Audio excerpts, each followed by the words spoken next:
Bonsoir et merci de nous rejoindre pour cette édition. Voici les titres. Un conseil présidentiel présidé par le président Alassane Ouattara s'est tenu ce jeudi. Au menu des échanges, la politique forestière en Côte d'Ivoire.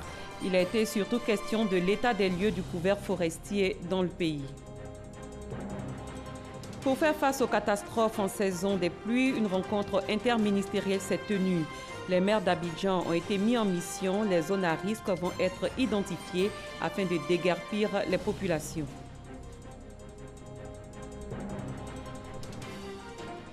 Dans ce journal, nous plancherons sur l'identification. L'ONI pourra-t-il produire les cartes nationales d'identité dans le délai requis avant la présidentielle de 2020? Comment réagissent les partis politiques face à ce défi? Nous aurons des réponses dans le dossier politique de ce jeudi. Bienvenue pour cette demi-heure d'information.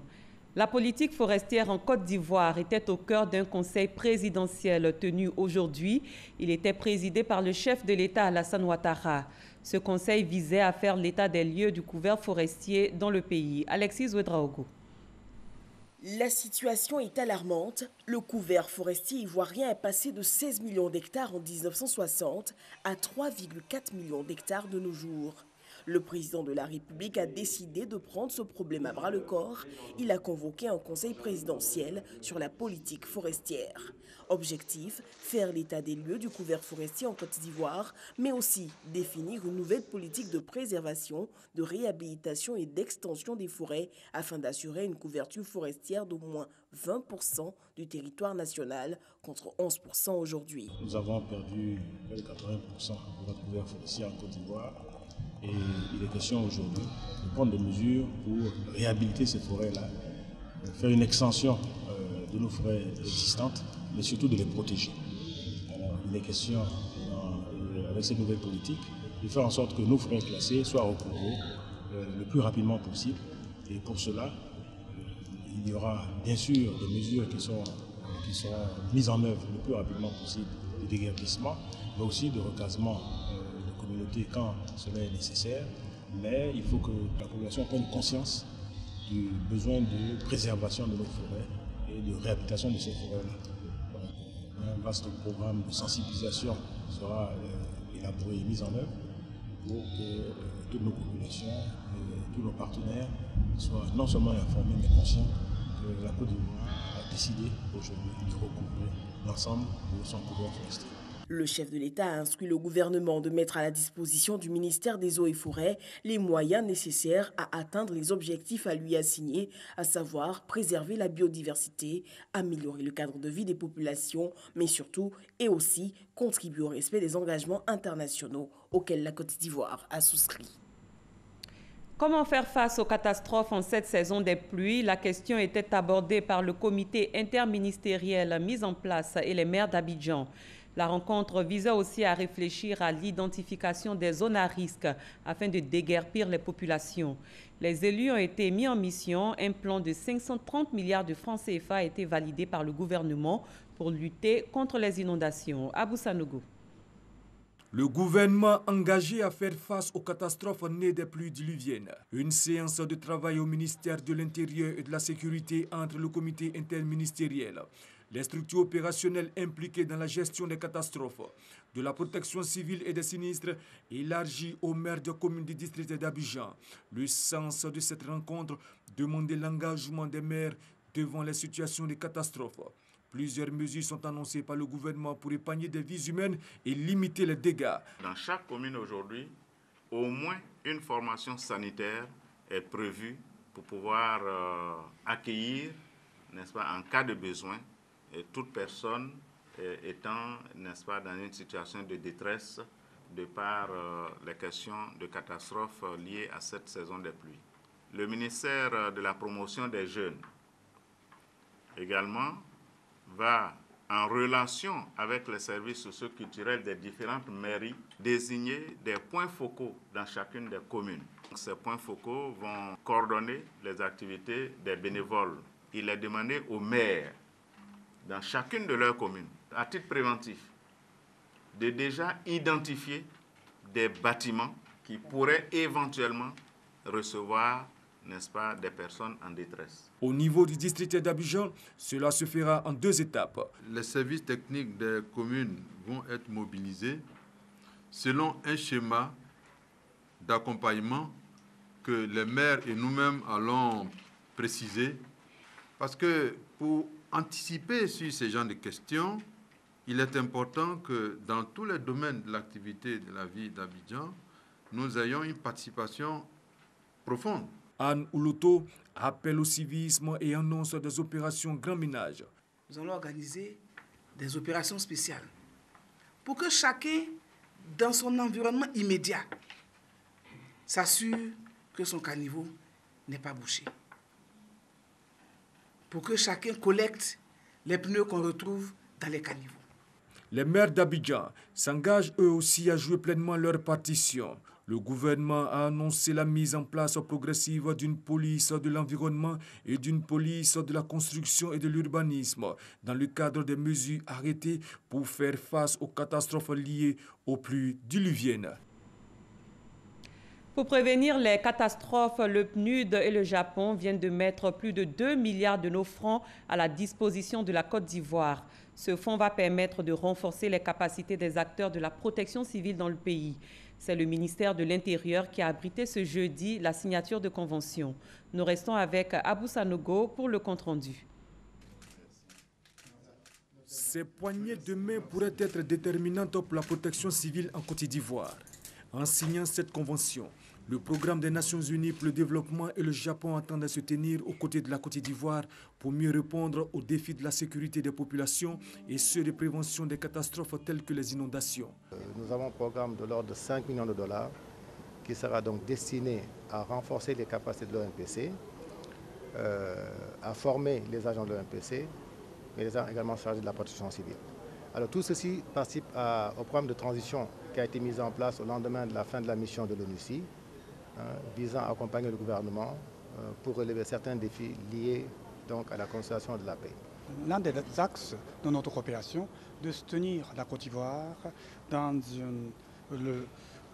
pour le retour à une société stable et sécurisée. Avec cet appui, on peut soutenir les ex-combattants qui sont actuellement pompiers civils, qui travaillent dans la ONPC. Donc j'espère bien qu'ils pourront devenir les pompiers civils qualifiés. Avec les 2,7 milliards de francs CFA que va coûter le projet de renforcement de la protection civile, en plus de la promotion d'un nouveau corps de sapeurs-pompiers civils, ce sont 5 nouveaux centres de secours d'urgence qui vont être réhabilités, notamment dans les localités de Guiglo, de Grand Bassam, de Soubré, de Séguéla et de Dabou. Le gouvernement ivoirien, pour qui la sécurité des citoyens est une priorité, se réjouit du soutien de ses partenaires. Ce don viendra consolider justement les bases du dispositif de lutte contre les différentes catastrophes, y compris les inondations, et nous en sommes particulièrement heureux. Nous en profitons pour exprimer toute la reconnaissance du gouvernement ivoirien au gouvernement japonais, à l'ONU ainsi qu'au PNUD qui aide la Côte d'Ivoire, qui appuie la Côte d'Ivoire dans la recherche de financement pour ces différents projets de développement. L'exécution du projet dit de renforcement des capacités de prévention des catastrophes pour l'amélioration de la protection civile en Côte d'Ivoire va débuter en juillet 2018 et va durer 3 ans. Il est financé par le Japon et le Fonds de consolidation de la paix des Nations Unies. Le terrorisme est de plus en plus présent dans le monde et surtout en Afrique. En 2017, 343 attentats ont été enregistrés sur le continent, causant la mort de 2600 personnes. Pour faire face à ce fléau, un plan d'action commun est en vue. La Commission nationale des droits de l'homme de Côte d'Ivoire, en partenariat avec la Fondation Conrad, a initié une rencontre ici à Abidjan. Moussa Konati. 343 attentats enregistrés en Afrique en 2017. Ces actes terroristes ont causé la mort de 2600 personnes. Face à ce triste tableau, l'implication des communautés régionales est souhaitée pour une lutte efficace contre le terrorisme. C'est tout le sens de ce séminaire international initié par la Commission nationale des droits de l'homme en partenariat avec la fondation allemande Konrad Adenauer. Aujourd'hui, l'acte posé par les terroristes met à mal la cohésion sociale, met en cause l'économie de nos différents pays. Il était important pour nous, dans cette dynamique, de régler ce problème en ouvrant le débat, en parlant, en échangeant. Parce qu'aujourd'hui, à l'analyse, tous les pays pris individuellement ne peuvent pas combattre le terrorisme. Et aujourd'hui, donc, il faut une solution régionale. Faire un diagnostic des facteurs favorisant le terrorisme, identifier l'impact des actes terroristes sur l'économie des États. Quelques résultats attendus à cette rencontre qui seront portés devant les décideurs. Nous ne pouvons qu'être heureux de recevoir des propositions ou des projets de loi qui vont nous permettre encore une fois de conforter notre arsenal juridique sur le traitement de cette question. Ce cadre d'échange et de partage d'expériences sur la lutte contre le terrorisme en Afrique réunit des parlementaires, des experts, des organisations de la société civile de différents pays. Il se tient du 17 au 18 mai. Dans un autre registre, la Cour d'appel de commerce d'Abidjan a effectué aujourd'hui sa toute première entrée solennelle. Elle était couplée avec l'audience officielle d'installation du premier président François Koumoué. Lansine Bakayuku. C'est par ce serment professionnel qui recommande impartialité et intégrité que les nouveaux juges consulaires ont été admis à siéger à la première audience solennelle de la Cour d'appel de commerce d'Abidjan. Cette nouvelle juridiction de second degré vient redynamiser l'organisation judiciaire en jugeant non pas les hommes mais les actes de commerce. En cela, elle rassure la communauté des affaires quant au règlement efficace des litiges commerciaux et économiques. Cela ne fait que créer davantage les conditions favorables justement au développement des affaires dans notre pays, dans un climat assuré, un climat de confiance. Après les réquisitions du procureur général Léonard Lebris et l'installation de nouveaux juges, le bâtonnier de l'ordre des avocats, comme l'impose la tradition, s'est également félicité de l'avènement de la Cour d'appel de commerce d'Abidjan. Surtout que la sécurité juridique qu'elle doit incarner constitue la principale garantie pour les investissements dont la Côte d'Ivoire a grandement besoin. La survie de la justice et l'assurance de l'émergence en dépendent. Je dirais, vive donc la justice et vive le développement. Ces plaidoiries de l'avocat ont eu une résonance particulière auprès du premier président de la Cour d'appel de commerce. François Koumoué, qui veut faire de sa juridiction un instrument de référence et de qualité au service du développement, a placé la Cour devant ses responsabilités. Vous aurez sans doute parfois l'impression de vivre sur une ligne de haute tension. Tant il vous sera demandé de travailler vite et bien. Exigence qui se marie mal, le risque existant que la diligence requise ne se transforme ou ne transforme la justice commerciale en justice expéditive. La Cour d'appel de commerce d'Abidjan comprend 5 chambres, dont 2 désormais fonctionnelles. Les 3 autres seront opérationnelles en cours d'exercice en fonction de l'accroissement du volume des contentieux en appel. Dans le domaine de l'économie, une rencontre a eu lieu entre le ministre du Plan et du Développement Kaba Nialé et les partenaires techniques et financiers. Les 2 parties se sont accordées sur le suivi et l'évaluation du programme national de développement 2018-2020. Noël Nyanyou. Face au ministre du Plan et du Développement, Mme Kaba Nialé, pour cette rencontre de haut niveau, la première du genre, la quasi-totalité des partenaires techniques et financiers de la Côte d'Ivoire ou leurs représentants. Au menu, la présentation de l'architecture du comité technique conjoint, gouvernement partenaire au développement, faire l'examen de l'état d'avancement du rapport de suivi, de la mise en œuvre du plan national de développement pour l'année 2017, passer au scanner l'état de mobilisation des financements extérieurs du PND 2016-2020. Dernier point, l'évaluation du dialogue entre le Premier ministre et les ambassadeurs. Comme on le voit, il s'est agi durant cette matinée d'échange de renforcer et d'optimiser la coopération de la Côte d'Ivoire avec les partenaires techniques et financiers. Le dispositif général de suivi prévoit que le PND 2017, on puisse en rendre compte à fin juin. Nous allons faire en sorte que, à fin juin, au plus tard à la mi-juillet, tous ces documents soient disponibles et qu'ils soient disponibles de la façon la plus lisible, la plus analytique possible et qui puisse permettre aussi, dans le cadre des échanges avec les partenaires au développement, de booster nos échanges, de cibler peut-être aussi leurs interventions sur les grandes orientations que le Premier ministre voudra donner. Une rencontre salutaire qui va se poursuivre pour plus de lisibilité de l'action gouvernementale. Nous sommes très contents que ce dialogue se tienne et qu'il va se poursuivre, qu'il va s'approfondir et qu'il va être porté au plus haut niveau entre le Premier ministre et les ambassadeurs. Pour optimiser le fonctionnement de ce cadre de dialogue, un comité technique et un secrétariat permanent seront mis en place. Cette rencontre avec le ministre Kabaniale consistait donc à plancher sur le suivi et l'évaluation du programme national de développement 2016-2020 et c'était un reportage de Noël Gnagnou. La Fédération ivoirienne des consommateurs, le Réveil, ne fera pas grève demain vendredi. Ce mouvement de débrayage était annoncé à la suite de la hausse du prix du carburant qui est passé de 600 à 610 francs CFA et de la perturbation du réseau Orange due à l'incendie de son site technique. La Fédération a levé son mot d'ordre de grève ce jeudi après des échanges avec le gouvernement. Francis Boifou. Par le dialogue, la Fédération ivoirienne des consommateurs, le Réveil, veut trouver des solutions à l'augmentation du prix du carburant à la pompe, passant de 600 à 610 francs CFA, la réparation des dommages dus à la perturbation du réseau Orange suite à l'incendie du data center et le changement de décodeur par Canal+.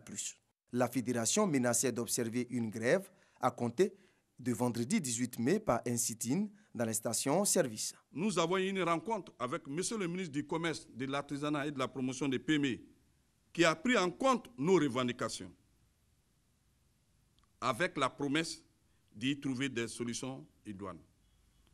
Envie de laisser notre tutelle engager des démarches en vue des solutions négociées, la Fédération ivoirienne des consommateurs, le Réveil et le RNCCI décident de la suspension de son mot d'ordre et toute autre action pour donner le temps à la négociation.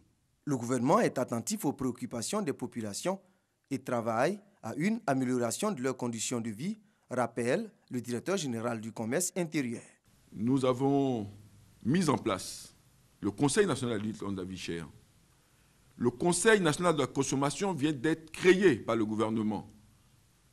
C'est pour dire que tout le cadre réglementaire est en train d'être mis en place pour prendre en charge les préoccupations des consommateurs ivoiriens en ce qui concerne en tout cas leur pouvoir d'achat.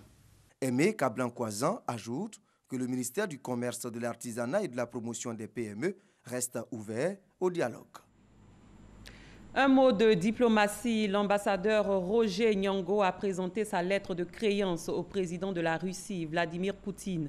Une civilité qui fait de lui l'ambassadeur plénipotentiaire de la République de Côte d'Ivoire près de la Russie. En remettant sa lettre de créance, l'ambassadeur Roger Nyongo a exprimé au président de la Russie la volonté de la Côte d'Ivoire de toujours collaborer avec la Russie. Cette cérémonie de remise de lettres de créance s'est faite simultanément avec les ambassadeurs de 16 autres pays, dont 6 pays africains.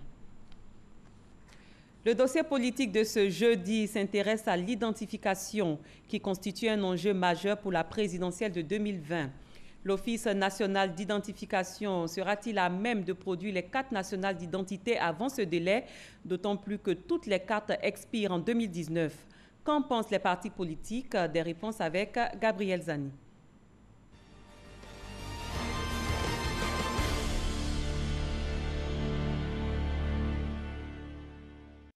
Six mois d'arrêt du système de production des cartes nationales d'identité dû à une panne technique.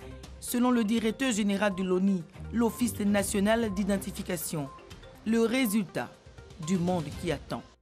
J'ai déposé mes dossiers, ça fait des mois. Et lorsque j'ai déposé mes dossiers, il devait dans un mois pour retirer. Mais ça me fait 5 mois aujourd'hui. Ces préaux ne désemplissent pas. Ici, des requérants attendent depuis des mois. Les raisons varient selon les cas. Ça fait 2 années que j'ai fait mon enrôlement à la chambre de commerce pour prendre ma pièce d'identité. Et ça fait 2 années que je défile ici au service réclamation. Ma pièce n'est toujours pas sortie. Je suis venue ici depuis le 3 mai 2018. Et il y a eu un souci sur mon certificat de nationalité. Et là, on me demande d'attendre pour pouvoir prendre la photo et l'empreinte. Établie en 2009, presque toutes les cartes nationales d'identité CNI expirent fin 2019. Le risque d'une surcharge de l'Office national d'identification plane, le risque d'une suspicion aussi, selon la société civile. Nous sommes dans un pays qui a connu beaucoup de crises. Le gouvernement sait mieux que quiconque quelles sont les suspicions qui frappent tous ceux qui sont, si vous voulez, des parties prenantes des processus électoraux. Et donc le gouvernement doit veiller à ce que la participation de tous les Ivoiriens, leur mobilisation forte, soit encore l'objectif à atteindre. Du 18 au 24 juin prochain, la Commission électorale indépendante CEI va procéder à la révision de la liste électorale. Elle a besoin dans une grande partie des données nationales de l'état civil dont dispose l'Office national d'identification.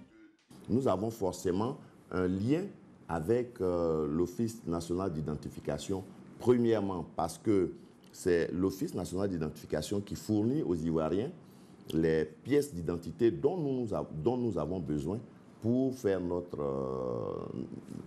enrôlements et pour établir les listes électorales.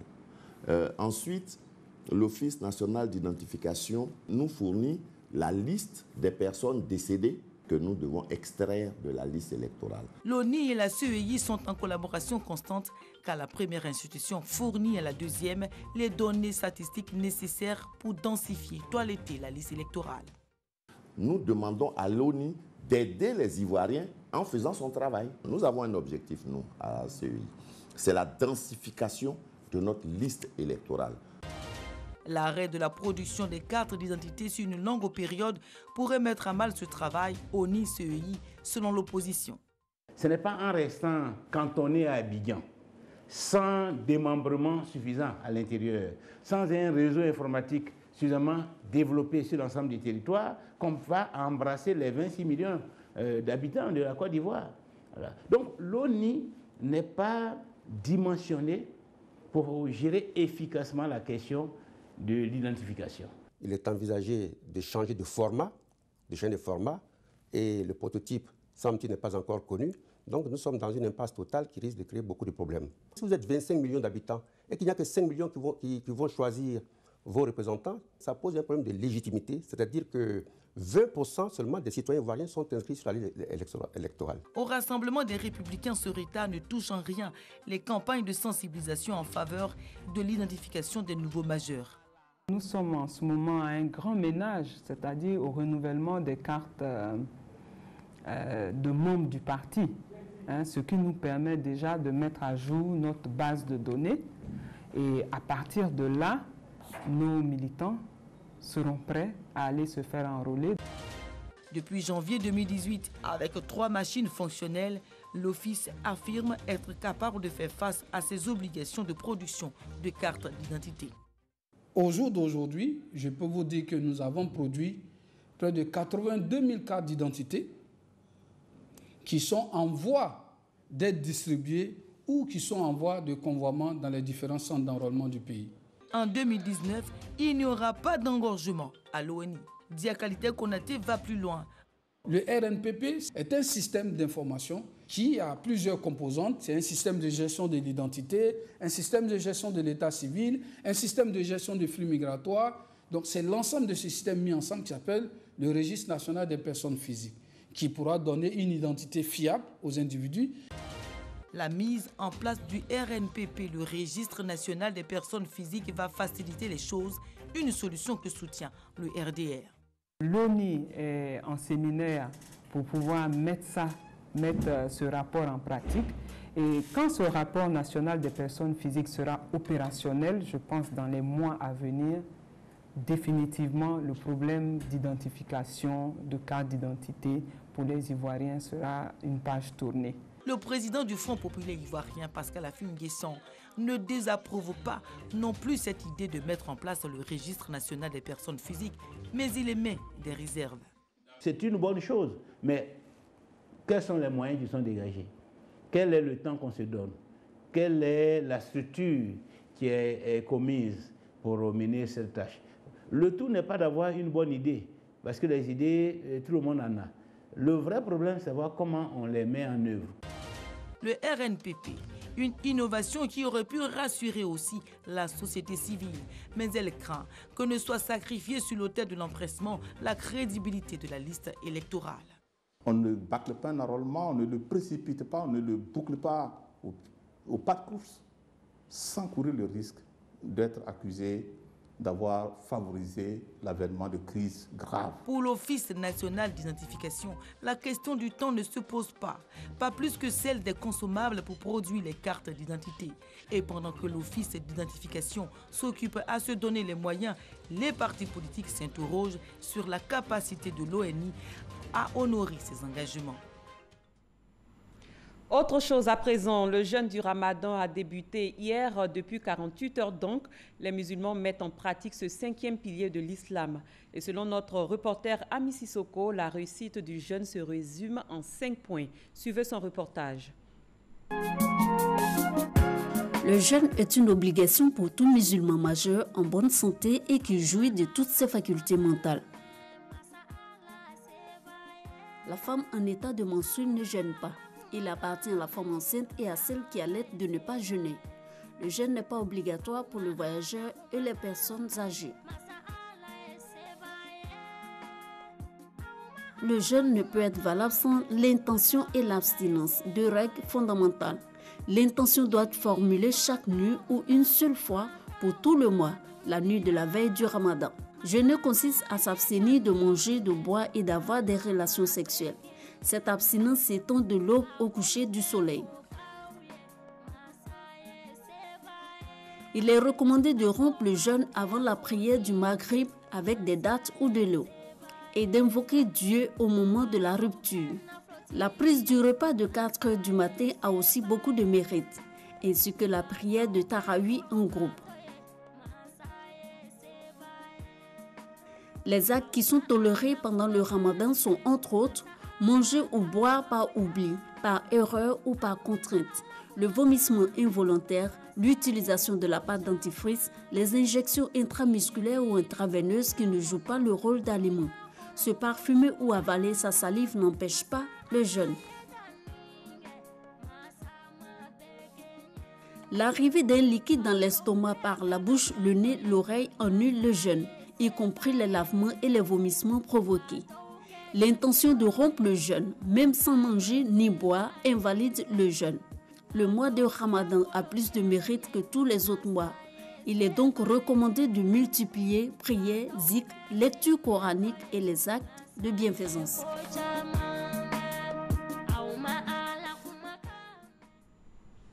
L'actualité en bref dans le monde nous conduit dans un premier temps en République démocratique du Congo. Nous ferons ensuite une escale au Burundi avant de nous rendre en Guinée. Olivier Iriebi, Alexis Ouedraogo.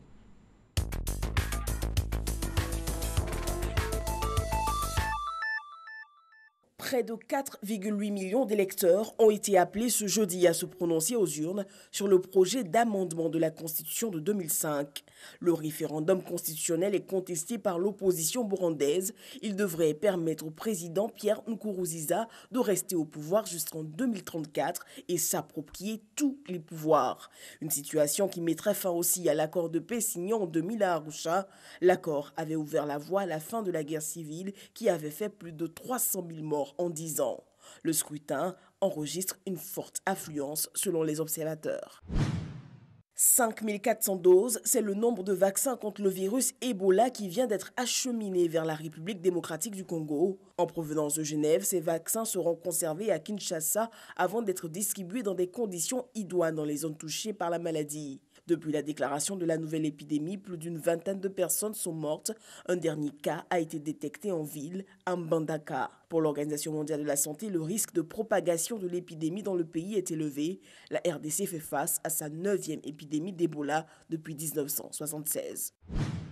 L'opposition guinéenne a annoncé mercredi la suspension de ses manifestations de protestation contre les résultats des élections locales de février. Une décision qui fait suite à une offre de médiation des représentants de la communauté internationale et de l'Union européenne. L'opposition conteste la victoire aux élections locales du 4 février du parti au pouvoir. Elle avait manifesté en février et mars avant d'accepter début avril de dialoguer avec le gouvernement du président Alpha Condé. Je vous donne lecture de ce communiqué du ministère de l'Emploi et de la Protection sociale. Le ministre de l'Emploi et de la Protection sociale porte à la connaissance des populations vivant en Côte d'Ivoire qu'en application de l'article 2 nouveau du décret numéro 96-205 du 7 mars 1996 déterminant la liste et le régime des jours fériés tel que modifié par le décret numéro 2011-371 du 4 novembre 2011, le lundi 21 mai 2018, lundi de Pentecôte, est déclaré jour férié et chômé sur toute l'étendue du territoire national. Ainsi s'achève ce 23h. Merci d'avoir été des nôtres. Excellente fin de soirée. À demain, même heure.